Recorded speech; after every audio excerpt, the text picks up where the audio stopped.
Okay. Hey everybody, welcome back to another episode of the Night Writer podcast. We were on a break for summer, but now we're back, and I'm really pleased to introduce our special guest, J.P Choquette. Is that how you pronounce your last name? Very close. It's Choquette. Choquette. Yeah. J.P Choquette. And we're going to be chatting all about her books and her YouTube channel. She's an author and a writing coach. J.P, hi, welcome to the show. Hello. Thank you so much for having me. It'll be fun. I'm really excited to actually unpick your brain about writing, just because I looked at your YouTube videos and there was one video in particular that really struck a chord with me. It was the one about writing people pleasing, writers who people please. And I saw it and I just thought, that's me. That is literally me. I just want to spend time in a room with my fictional characters, just spending time with them, no one else. But then you say yes to like this, and someone asks you to do something, and you can't say no. And then once again, your writing just gets shelved. Yes. Yeah, it's a very common problem. In that video in particular, I got quite a lot of feedback, both email and on Instagram, people just reaching out and saying like, oh, I've never thought of that as people pleasing. Like I never saw how that tied into my writing, or other people saying, yeah, I know that's a problem, but I can't seem to stop myself from doing it. And it's a struggle, and something that I still struggle with now. It's very difficult to tell someone, oh no, I can't go to your party. I'm going to be sitting alone in my room writing, writing about these people in my head. Do you consider it as in work, as in like a job? This is basically, I can't come out because I'm working, or is it just, or do you refer to it as writing? Well, for me, there's kind of some overlap, because I write during the day for my clients. So I'm a copywriter. And so I do a lot of website writing, blog articles, email newsletters, and that kind of things for clients. And then I kind of work my fiction writing in around the edges of my day. So yeah, that's a good point. I think I should just say more often, oh, I'm sorry, I'm working. Although even then people are like, well, you're self-employed. You can just, do that later. You can still do the party. But I find as being like a freelancer that people kind of just assume you have all this free time. Yes. Exactly. I think the most important thing is just to first, just to recognize that we're doing it. And secondly, to try to create some boundaries around it before you're in that position. And know that sometimes you probably will choose somebody else's needs over your writing time. But at least if we're conscious of it, maybe it won't happen quite as often.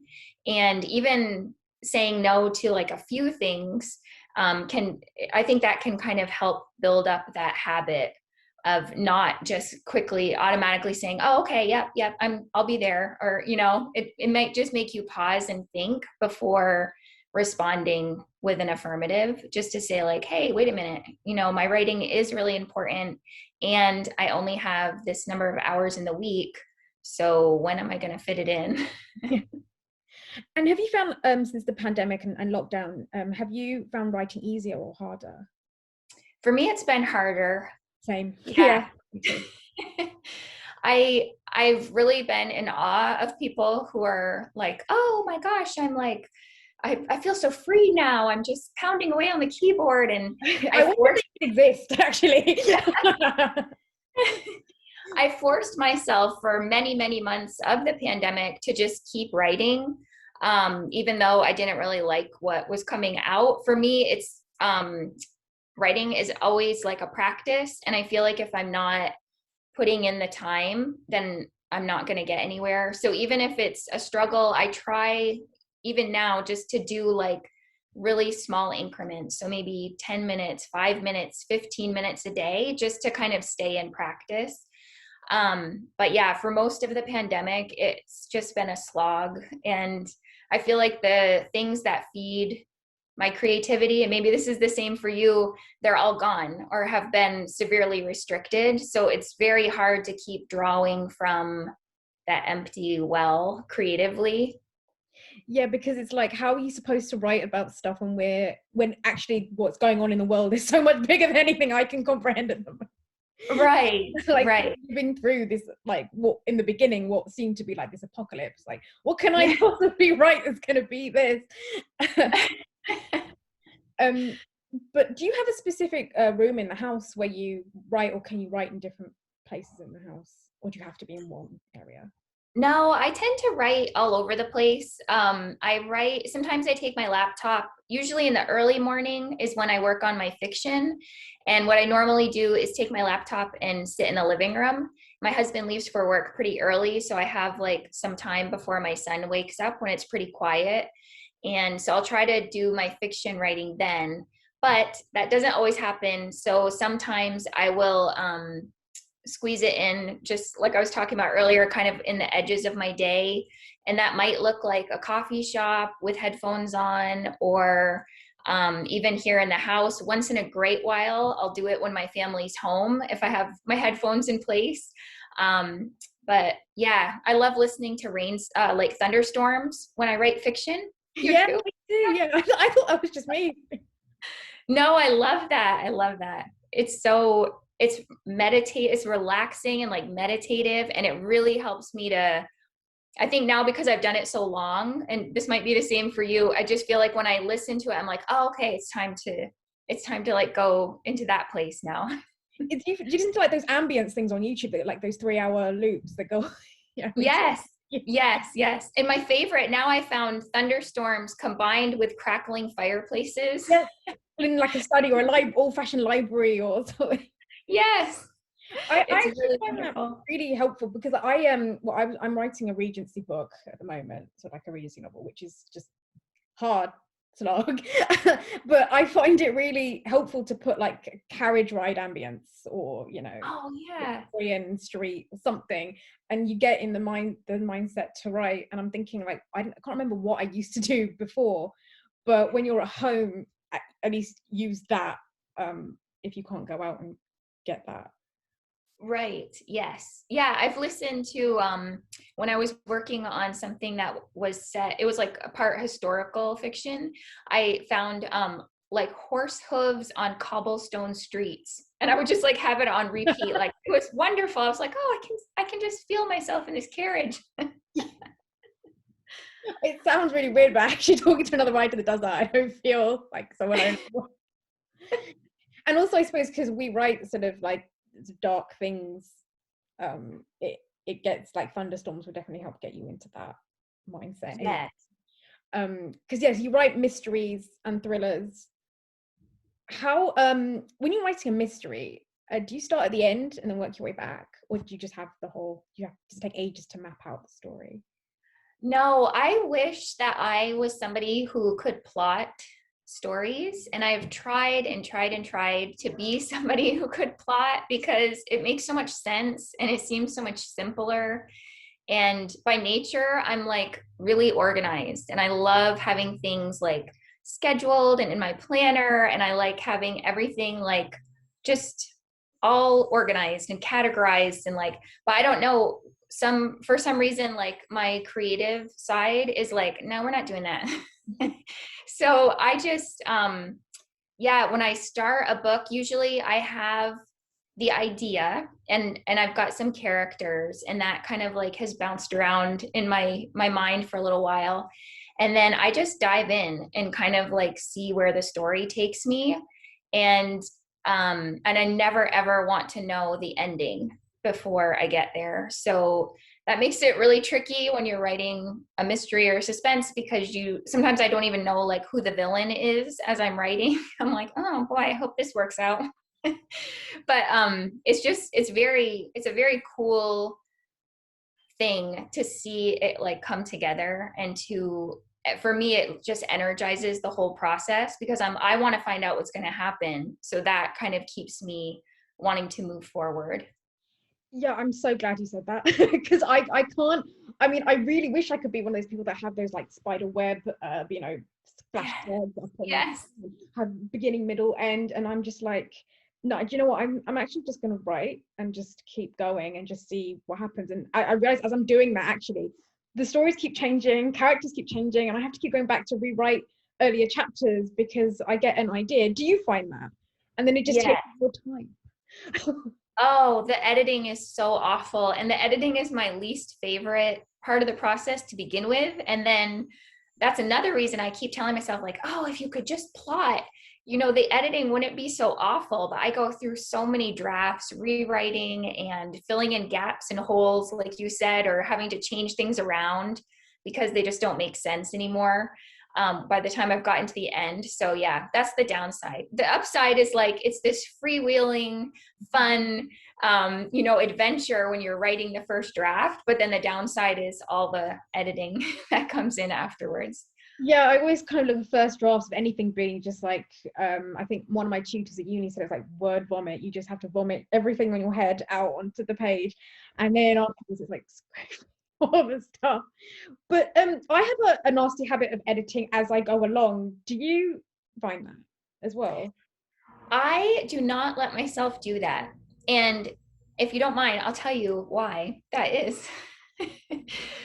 When I first started writing fiction, I've always loved writing, and I've always loved writing fiction since I was a little kid. But as I got older, I really wanted to write a novel, and I just could not finish. I tried everything I could think of. I followed all the advice in like Writer's Digest and all the other publications, and I would like listen to all the interviews of authors that I loved, and then I tried doing what they said they did. But for me, what finally worked was two different things. So the first was to write in small increments, like I was talking about earlier. So usually for me, it's like 15 minutes is what I tell myself, like that's all you have to do. And then the second thing that really changed things for me was not letting myself go back and edit, because it uses two different parts of our brains. And usually the editor side is that like critic who's, they're trying, that's their job. They're trying to like find the holes, find the issues, find out what's not working. But when your draft is like this tiny little seedling, the editor side just feels like this giant steam shovel, like squashing it Yeah, exactly. all flat. Yeah. So what I do is I just let myself go back and read like 1 to 2 paragraphs to get myself back into the story, and then I'll keep going. And sometimes I even leave myself notes in the manuscript, like next scene, coffee shop with blah, blah, blah, and they're going to have an argument or whatever. Just something that I think is going to work and I don't want to forget about. I'll just leave myself a note right in the manuscript. And then when I go back the next day, I have like a jumping off point.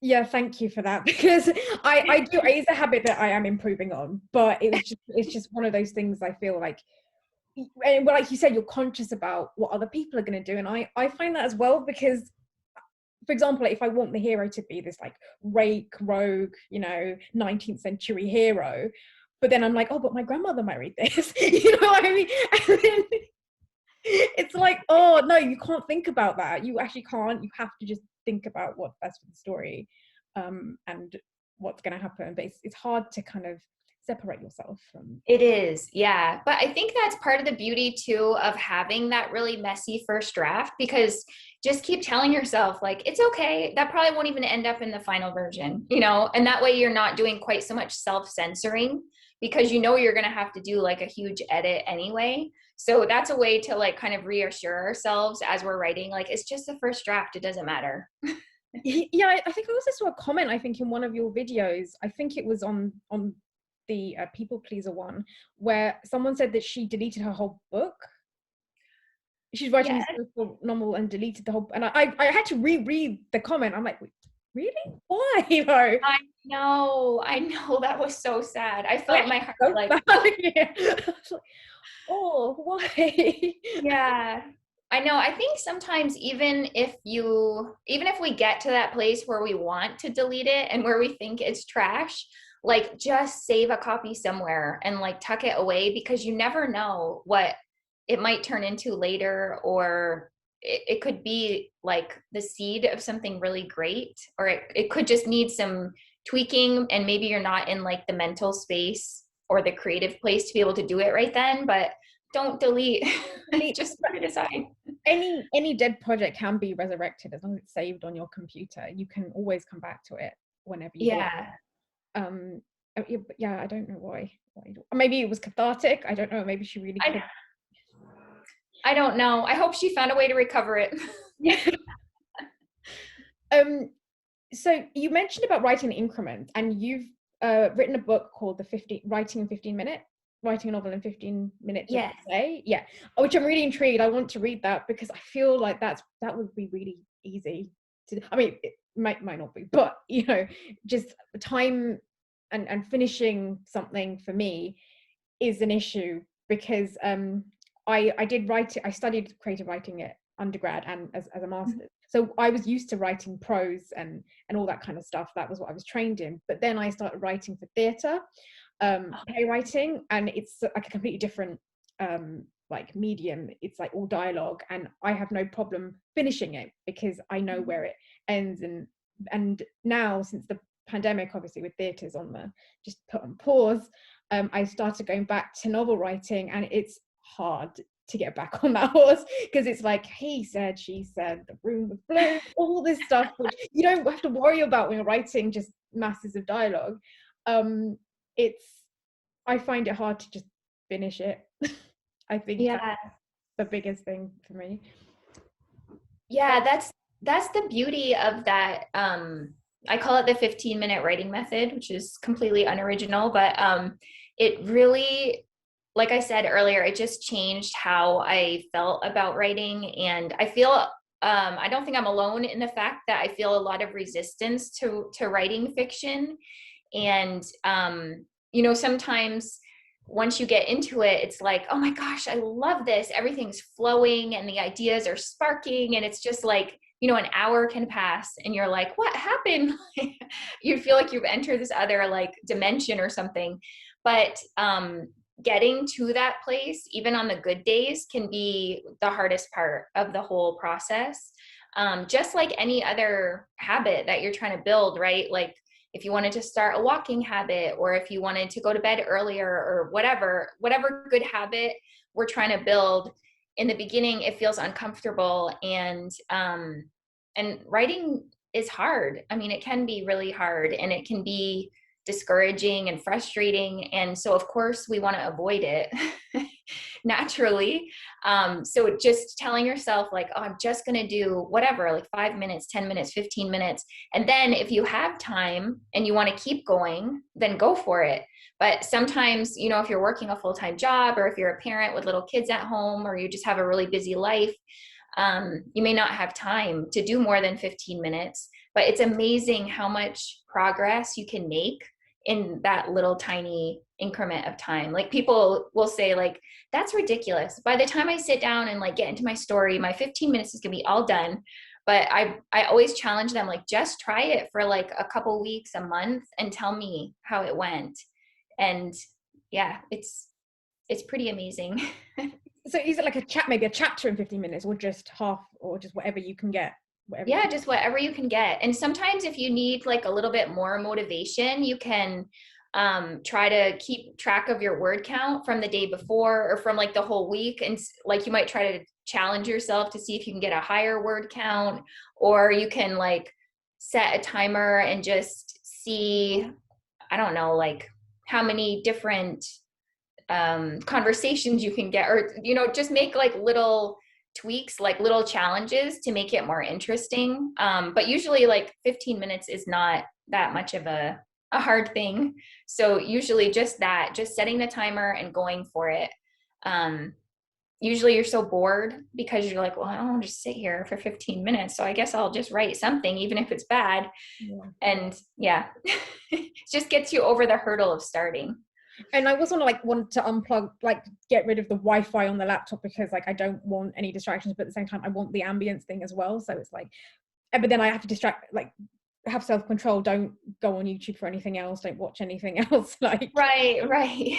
yeah, self-control, which I actually had a lot of, like, before the pandemic, when I was able to just go out to coffee shops and write and sit, but now I Yes. can't do that. So I wonder if there was like a coffee shop ambience I could just put in my earphones and then I could just pretend I'm in Starbucks or something. Oh, there is. There's Starbucks. Yeah, there's Starbucks ambiance. There's cafes with rain on the windows. There's cafes like on a warm spring day. It's there's a ton of them. You'll have to search. I'm definitely gonna do that. How many drafts do you, even in with the 15-minute challenge, could you use that to spend time with your characters and find their voices? Because I find that even I know I'm on the first draft, their voice isn't going to come straight away. But I mean, do you find that your characters' voices and their characterizations are already right there, or do you have to spend a lot of time with them before you know who they are?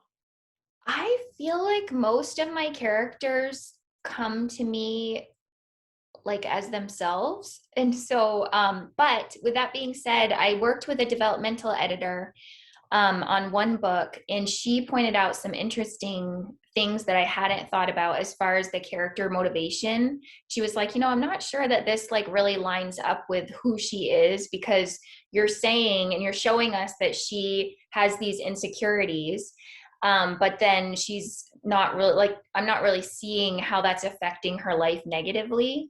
And I was like, oh, that's true. So then I went back and like looked at all of her motivations again.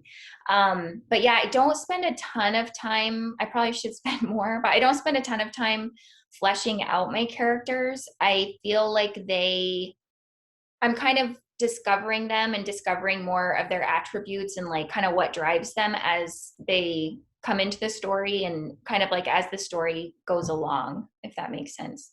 Yeah. Do you ever kind of have moments where you want to just like shake, they're in front of you and just be like, what do you want? Like, what do you want? Like, I need to do something and I just can't get anything out of you. Just say something, do something. Or they're screaming at you, like, what do you want me to do? I'm right here. And I'm like, Right, right. Something that I've found to be really helpful when I'm getting kind of stuck on a character, I feel like they're boring, is try to get them into an argument with another character. And it can even be them, like if there's no other character around that it would make sense for them to argue with, maybe have them reflect on an argument with someone and like tie it into what the situation is that they're in right then, because some really interesting stuff comes out when an argument takes place. yeah, when characters are under, well, that's the one thing you learn is when characters are under pressure, that's when the real people start Right. coming out. And you say, watch my first draft's probably going to be all these characters arguing with each other. It's just going to be fist fights all through your first draft. Can't wait. Well, it's a historical drama, so why not? Have you found that how many drafts do you have to go through before you finally get to the end? And how do you know it's the end? It's like no more, Yeah. we want more. Yeah. Gosh, it's such a depressing number. I would say probably at least 5 or 6 before I send it to my editor. And my beta readers, I send it to them actually before it goes to the editor. So I like to kind of reflect on all of their comments and their feedback. And then I go through and do another edit. So that's probably like number 4 or 5.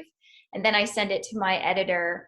And then I go back through and edit with her suggestions. And then if I'm very brave and I have the time, sometimes I'll try to print the whole thing out and just go through it one more time before it gets published. I always kind of find that because I'm kind of used to doing like the drafts and the re-editing and all that with my plays before it gets on stage. And some of the kind of producers or a director would be like, "Could we not have this?" or "We don't need this and this." And usually I'm just like, "Yeah, fine." But sometimes there comes to a moment where you, as a creative, really have to fight to get something put in there. Have you ever had that? I feel like with editors, sometimes they might say, no, take this out for like a technical reason, but then for the story or just for the character, you feel like you need to keep it in. Have you ever had any issues like that? Yeah, there was one novel where the editor thought that one of the characters was kind of extraneous, and she's like, I think you could just get rid of her. She doesn't really need to be in there at all. But I left that character in because I felt like her conversation with the main character, they were roommates, and I felt like her conversation and their friendship was kind of this character's like only lifeline. Like she didn't really have anybody else in her life. Her parents had passed away. She just come out of a really like special long-term relationship, and she was kind of estranged from her only sibling. And so I felt like that relationship with her roommate was needed, because otherwise, A, it would have been kind of boring, because every time she was at her house, there was nobody to talk to except her cat. And B, I felt like that character of the roommate helped to kind of offset this main character's life, because the main character she was very isolated and kind of almost like a hermit. She was an artist, and she lived like out in the boondocks, and her life was very quiet. And so her roommate was an older lady who had lost her husband, and she was like always on the go. She was active in all these different organizations, and she did all this volunteering. And I thought it was kind of a nice dichotomy between the two, to kind of show like everything that Isabel, the artist, was missing out on by living this kind of self-motivated, very quiet, hermit-like life. So how did you get around that? What did you just say? Or did you say that? Or Yeah, I basically just said, no, I really think that she needs to stay in. But I did try to, I did change the character a little bit to make her, I cut down on the amount that she was in the story. So because I think the editor had a good point that there were some scenes that like maybe didn't really need to be in there. They weren't really moving things forward. So I did try to just modify those. And so we kind of came to a compromise, I guess. that's good. At least you didn't fight with them. Do you find dialogue kind of easy? Because I find dialogue easier to write in my novels now, having like done so much of it in playwriting. But do you find description or dialogue easier, or just same amount? I prefer description and setting. I really like making moody, atmospheric, tense settings. And so I have to kind of rein myself in so that I don't get stuck in like creating the setting too much, going on and on about like how the sky looked with the dark clouds rolling across it. And I feel like the dialogue has gotten better since my first book. So yeah, I'm trying to like strengthen that area, because it doesn't come quite as easily to me as the setting does, and try to tone the setting down a little bit so it doesn't like overwhelm the book.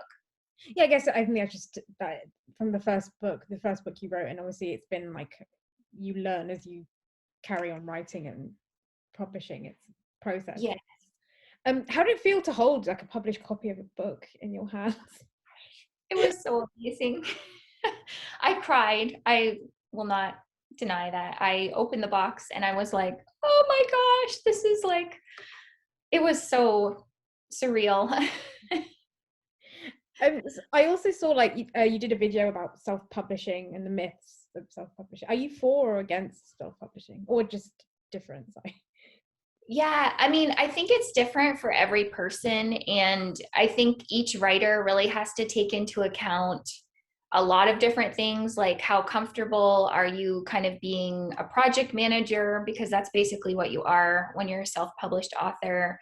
How much do you like to learn like new software, new platforms? How comfortable are you trying to find experts who can help you with the different pieces that you're not going to do yourself? But in general, I would say if anyone is kind of a self-starter, somebody who's really creative and likes to experiment and learn new things and kind of be in charge, I think self-publishing is an awesome way to go, just because not only do you have say over the finished book, but you also get to market it in the way that you want.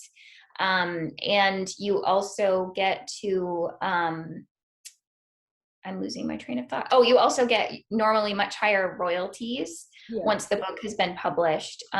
So while you don't get the advance that you might if you work with a traditional publisher, once you publish, all the royalties that you get are yours to keep. Obviously, you're not giving a cut of that to the agent and the publishing house. Although the platform that you publish on obviously does take its cut before you get your portion, but it's generally much more generous compensation for the author if you are indie published versus traditionally. Yeah, because I published a small short story, like a really on Kindle Shorts.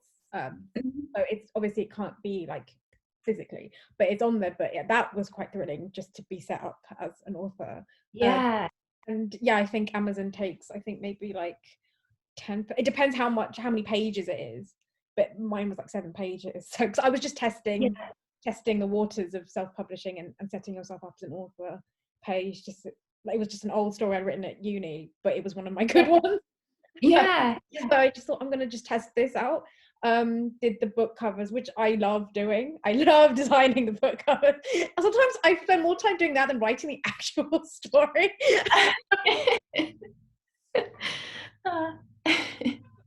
Do you find that? I mean, do you have sort of allowed opinions on like on the book covers, or is that taken out of your remit? Or do you choose what you can put on your covers? Oh yeah, I actually hire a cover designer. So I work with someone and I send her covers that I like elements of and let her know like, oh, I like how this looks, or I like the kind of like these moody woods in this one. So I just send her some kind of images and completed covers, picking apart the pieces that I like. And then she puts it together and does like a mock up for me. And then we tweak it as needed. With the one series that I have out, well, now there's 2, but the one that came out first is called Monsters in the Green Mountains. And that one, she tried to brand the covers somewhat so that they all had similar font and the color scheme is somewhat alike. And this is the series. Is this your first series that you've written? That's the first series, yes. How do you find writing series? Do you find that you have to split them and be like, I have to save this for this book and this for this book and all the material, or just Well, yeah, my series are the series is a little funny. The Monsters in the Green Mountain series, I'm not really a series person. Like, I don't really like reading series. I get bored usually after like the second book. But I wanted to try something with a series that was a little bit different than kind of the traditional where you have the same protagonist who moves throughout the whole thing. So what I did was I created kind of a theme for the series, which is all like folklore, kind of monsters in the woods type stories. And each book can be read as a standalone, or you can read them in any order basically, because they all just have that theme that ties them together. So it's kind of like, I don't know if you're familiar with Castle Rock. yes, Stephen King. Yeah. So it's kind of that. They're not all set in the exact same like little small town, but they all take place in these really remote areas of Vermont, like these very wilderness type areas. And there's all these creepy folkloric creatures that make an appearance, a different one in each book. well, that sounds really cool. It helped me to keep my attention and like interest, because I knew each book I was going to be able to explore kind of a different creepy situation. And people seem to like how they I think just people that like that kind of book are excited because they're like, oh yay, there's three more. Yeah, yeah.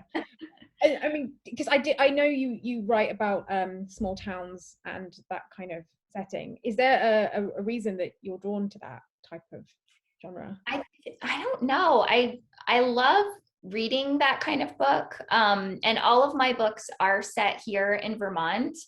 And I don't know, at some point people have asked, like, don't you want to like take your characters somewhere else? And I guess I could, but I feel like there's so much here and there's so much of the state kind of lends itself to creepy mystery atmospheric books that I'm happy to keep setting them here for now. We'll see if that changes. But I do love like I loved Girl on a Train and other one, you know, other like suspense that's set in big cities. But for the most part, I do feel like I'm drawn more to small town suspense or um, yeah, like I read, what was the name of it? It's called Hunted by Darcy Coates. And that was standalone. It was set in this really remote wilderness location in Australia. And there was like this potential, you weren't sure if it was like a paranormal situation or if there was some kind of like a psycho killer on the loose. But that was very, very good. And it, even though I've never been to Australia, it was easy for me to imagine myself in these like really deep woods because I've been in really deep woods before. You've also said in one of your YouTube videos, you talk about writers who can't let go, authors that can't let go, or they stuck on the same project for years and years.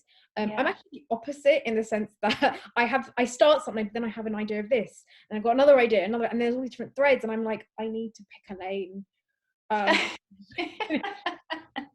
Like for me, I'm writing, so my historical romance is about a family and there's the hero and the heroine, but I already know stories of their kids.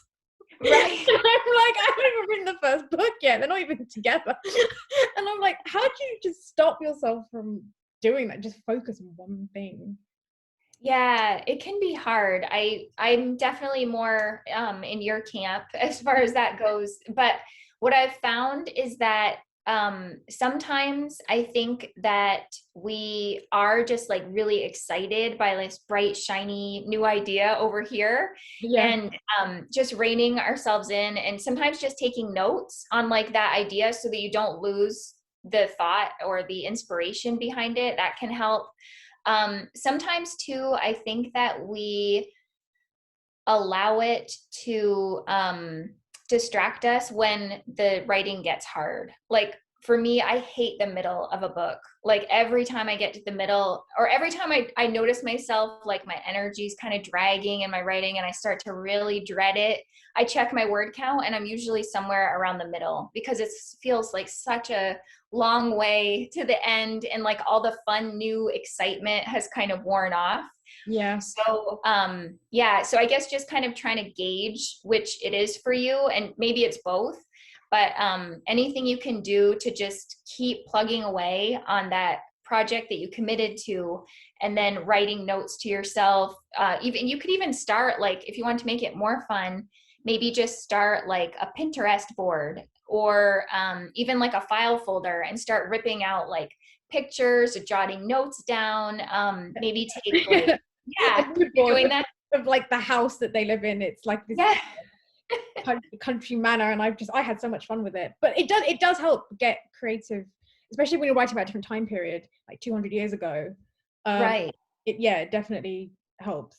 I mean, you also mentioned that you wrote a historical, like sort of a period era piece. Was it hard to get the language exact, like right for that time, and then switch to contemporary afterwards? Well, I have not, excuse me, I haven't published that series yet. I'm like two books in, and I think I'm going to want to maybe work with someone who, either an editor who likes to work in that time period, or maybe even look for beta readers, early readers who love reading in that time period. because I don't necessarily want the language to be completely accurate. I think it would kind of be distracting for the readers. But at the same time, I was not super careful about making sure that nothing modern snuck in.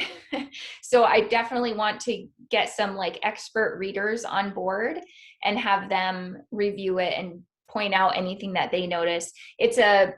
That series is one where it flip flops back and forth between modern day. So I have a modern day character who's researching a mystery from like the 1800s, the late 1800s.